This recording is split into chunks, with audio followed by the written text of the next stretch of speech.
It's the Friday Feels, and we're back with your first sip of the weekend.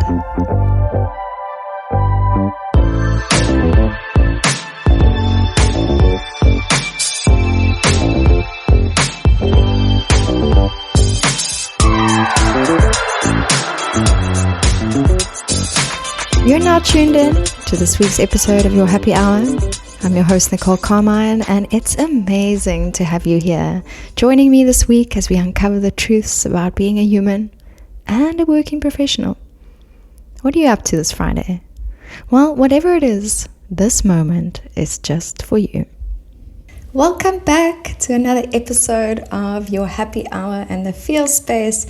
And we are now fully into January and into the theme of relieving achieving this month. And it's, again, such a hot topic always at the start of the year when we think about how we're going to tackle this year and how we're going to dedicate our time and why we do what we do. So for this episode, we have a really special guest coming on. I'm so excited to meet her kind of for the first time. Often we have a lot of time before podcast episodes to catch up, but we're snowballing into this one, and literally because Paris is in snow. So it's such a beautiful gift to both of us who are in Paris. So a big welcome to you, Sine, to the Your Happy Hour podcast and the Feel Space. It's really wonderful to have you here. Thank you for having me, Nicole. I'm so happy and excited for the conversation today. Yeah, likewise. And I just thought maybe you can give us and me also a little bit of a background of your journey, how you got to be where you are today, but also in the context of what you think of this topic. I know it's a big one and you said it resonated a lot with you. So just give us a little bit of background. Sure.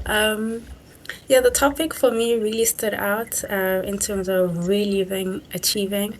As a young South African woman who happens to now live in Paris, that's kind of, a crazy concept, and I feel so lucky and blessed to be here.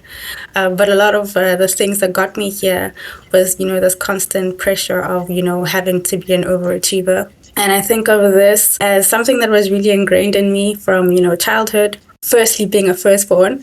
So I have two siblings, my sister who is 12 years younger than me, and my brother who is 16 years younger than me. So I was there for all of the potty training, the nappy changes, they kind of felt like my kids at some point. So you grow up with that inherent sense of responsibility, if I can say. And no one really puts it on you, but it's just there, especially with the age gap as well. So you always feel like you have to, be the best and be, a good example. And then also just growing up in South Africa with parents who lived in the apartheid era, who then, when I grew up in an era where all these opportunities were available for someone like me, it was okay, now you have to be a doctor, lawyer, engineer, all of these careers, which is actually how I ended up in accounting. I studied my undergrad in financial accounting because it was one of the things that, okay, if I study this, I'll have a job, I will be, successful, etc.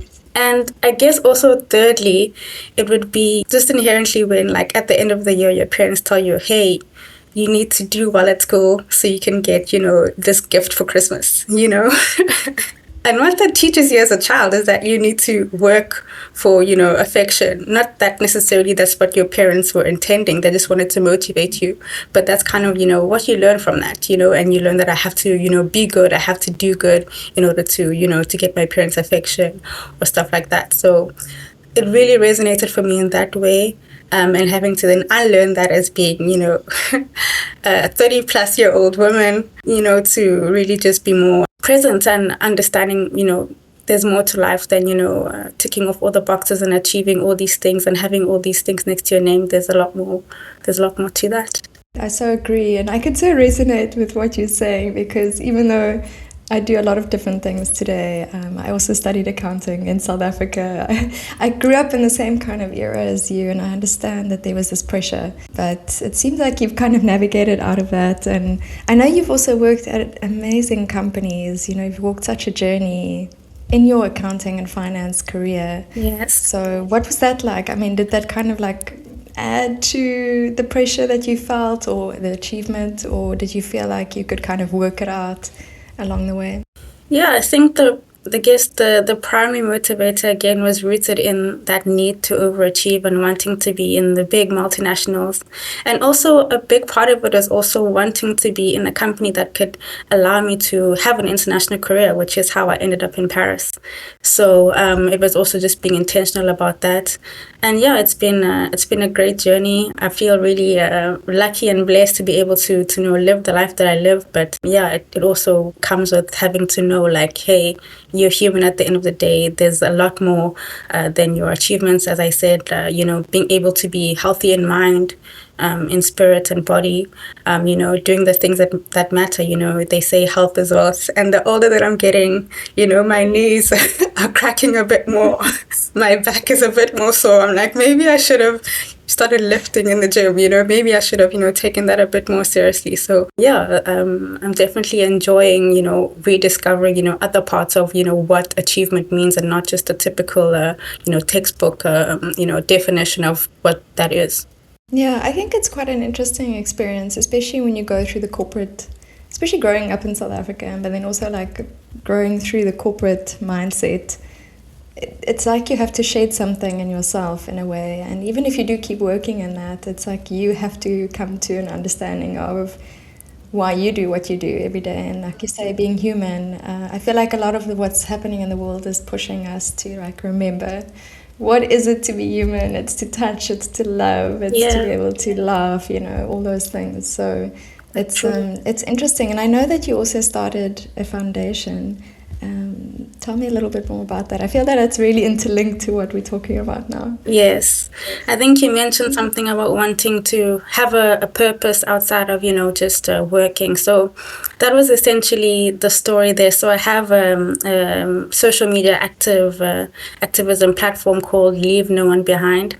So this was born out of the era of me wanting to save the world. So in 2019, I finished my master's degree. I was like, yay, I now am equipped with the skills of how to use my background, which is accounting and finance, to really solve the problems of society, whether it be poverty, income inequality, based on my data and my research. And I was like, hey, I want to save the world. I want to do this. But I felt like I didn't really have a way to do that. So I was like, hey, let me just start talking about the Sustainable Development Goals. Let me find a platform online to encourage young people to know, what does this mean?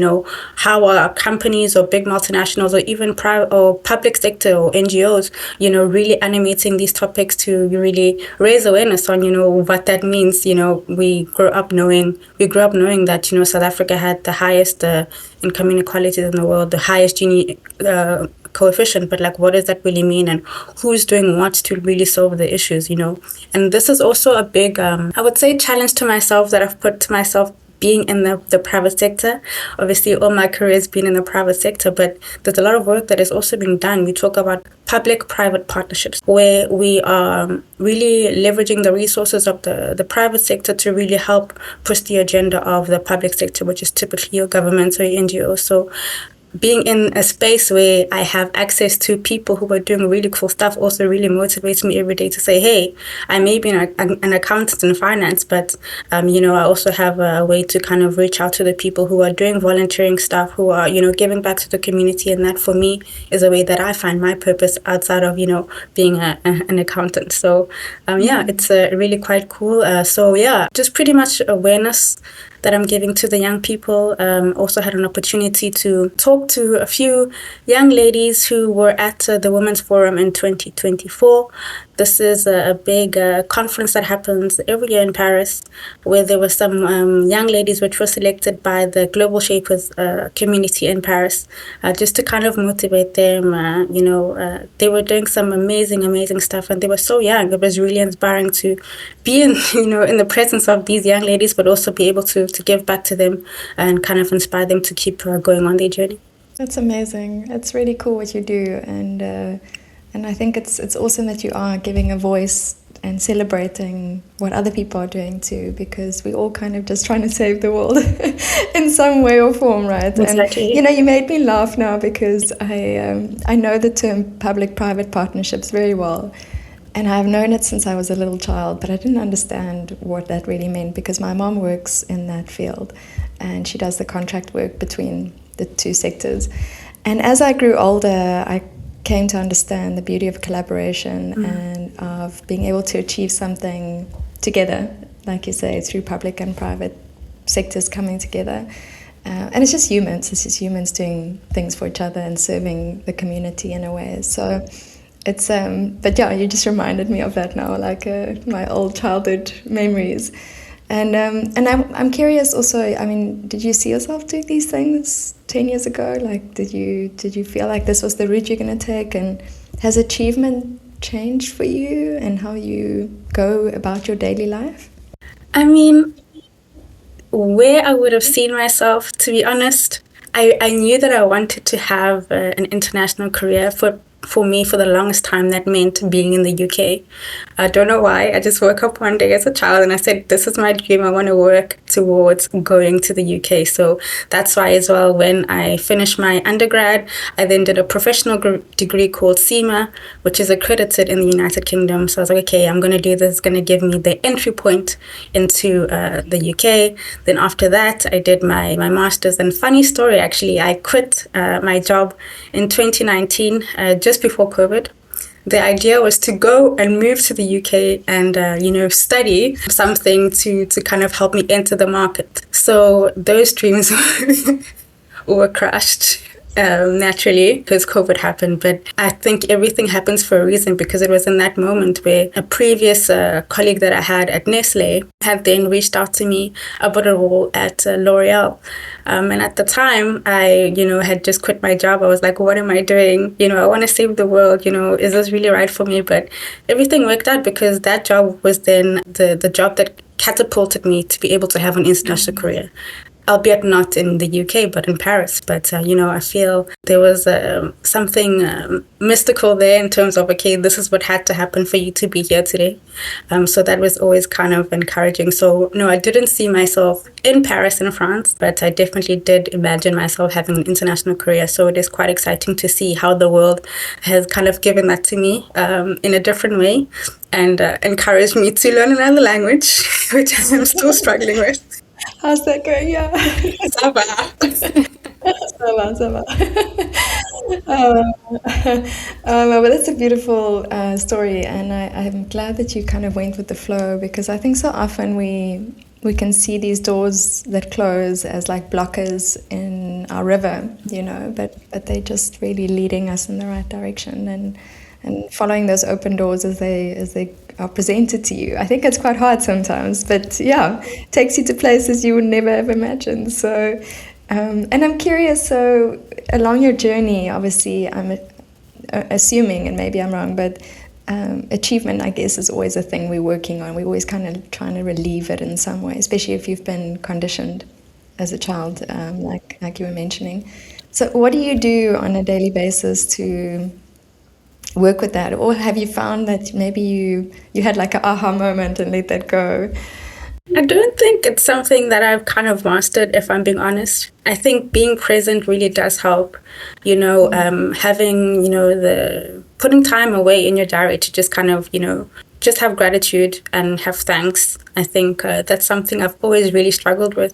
But when you kind of take a step away and just kind of whatever it is for you, whether it's meditating, whether it's praying, whether it's going to the gym, whatever that means for you, doing some yoga or Pilates with the matcha. So that becomes, the moment where you kind of just have gratitude for who you are, where you are, and just reconnecting with yourself. And that I often find, all the other things are just noise. All that matters is, are you happy? Are you healthy? Do you have people around you who love you, people who support you? Yeah, I mean, designer bags and all of that stuff is great, but it's not really important. I think this is also something that comes, I don't want to talk like I'm old here, but this is also something that comes with age. I don't know, I've just, it's been a really great journey. People often say that you come into your space and you come into, just being really confident in who you are, knowing who you are as well, really kind of helps. So I don't think it's a destination, it's kind of a journey. You're always going to have to kind of learn and unlearn and relearn some stuff as well.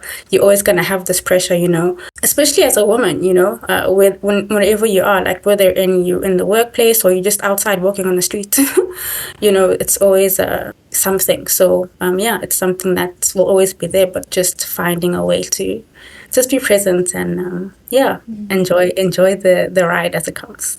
I love that. I think it's really important. And I'm also, it's been on my radar a lot recently. Maybe it's a thing of the 30s, I don't know. But it's just that, I think if you are thankful and in the moment, like you say, it does quiet the mind. And the mind is the place of noise, I think. And it takes you into your heart space. And once you're there, you're just kind of happy that you are as a human, and that you connect with others. And it's a beautiful thing. And it's something we do kind of hide from, I think, because sometimes I think it like overwhelms us, that emotion of being human. So I think that's really beautiful that you get to do that. And I'm also curious if you've had any kind of mentors along the way, anyone that's given you advice to become who you are today and in the space you are today. 100%. I think mentors are something that are very important. But also what I didn't know is that having a mentor is not enough. You need to know what questions to ask the mentor to get the right things out of the mentor. So this is also something that is a skill.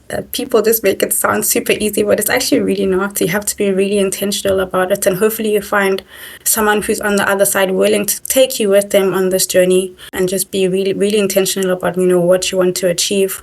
What skills are you trying to grow and all of that. So for me, I've been fortunate to have this in my professional career. So yeah, also, again, just being proactive, if you're sitting there and you're like, hey, I don't have a mentor, I don't know where to get one. If it's not at work, there's also like other organizations that do these things where they have like online mentoring. So just Google search, AI is your friend. You'll find something. I think it's very important to have someone to just bounce off ideas from, someone to learn from who's walked in the shoes that you see yourself in. Very, very important. Something I wish I knew much earlier, to be honest.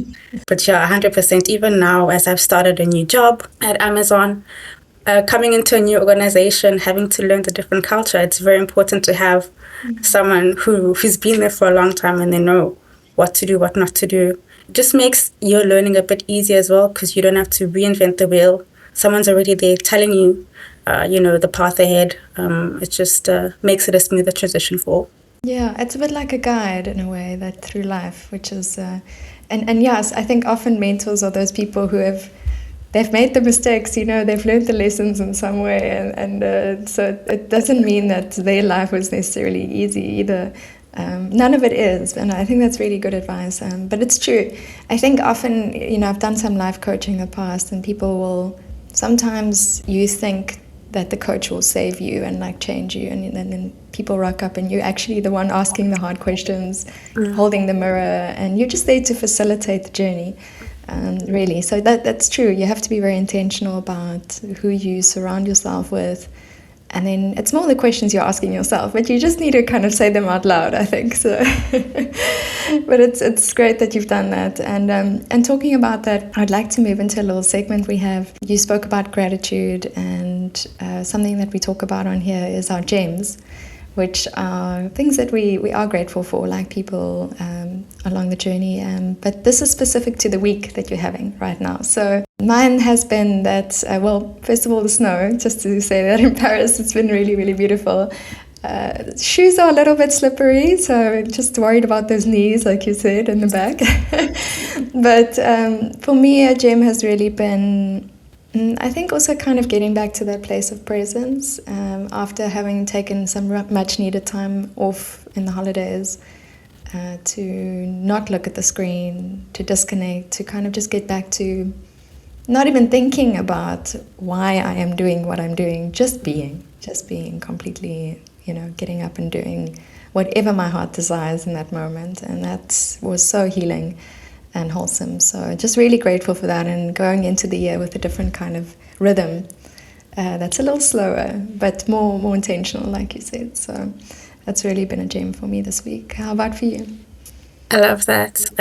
Slowness is really something to be grateful for. So I'm really happy that you have the ability to do that as you kind of start into the new year. On my side, I'm really grateful for being able to do my vision board. So I finally did it 2 days ago. It was, it was daunting me, to be honest, because, new year, new me, there's so much, again, pressure that comes with that in itself, right?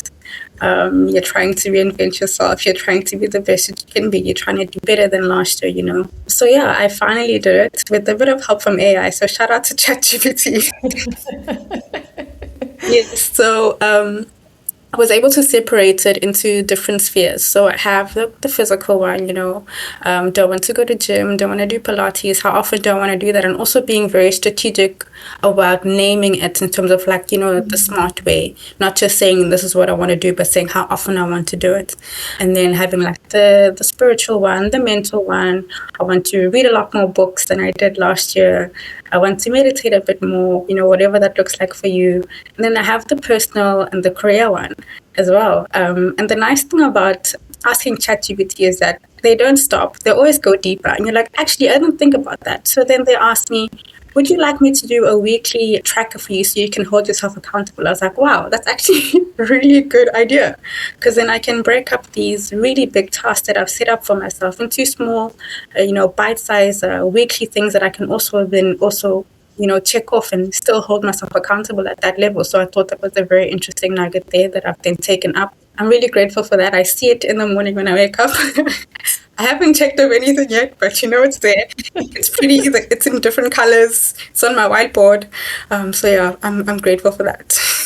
Oh, I love that. I love that. A vision board is so powerful. It's amazing. And yeah, a weekly tracker helps a lot. I think it definitely, not to add pressure or sense of achievement, but we are humans, I think, that like to tick things off. You know, it's good to be able to say, I reached this goal, I've changed this habit, or whatever it is. So I love that. And I started mine too, to be honest, and haven't got too much further yet because I was resting. But I looked at mine from last year, and it's really interesting that one space that I didn't vision board, I had somehow left it blank.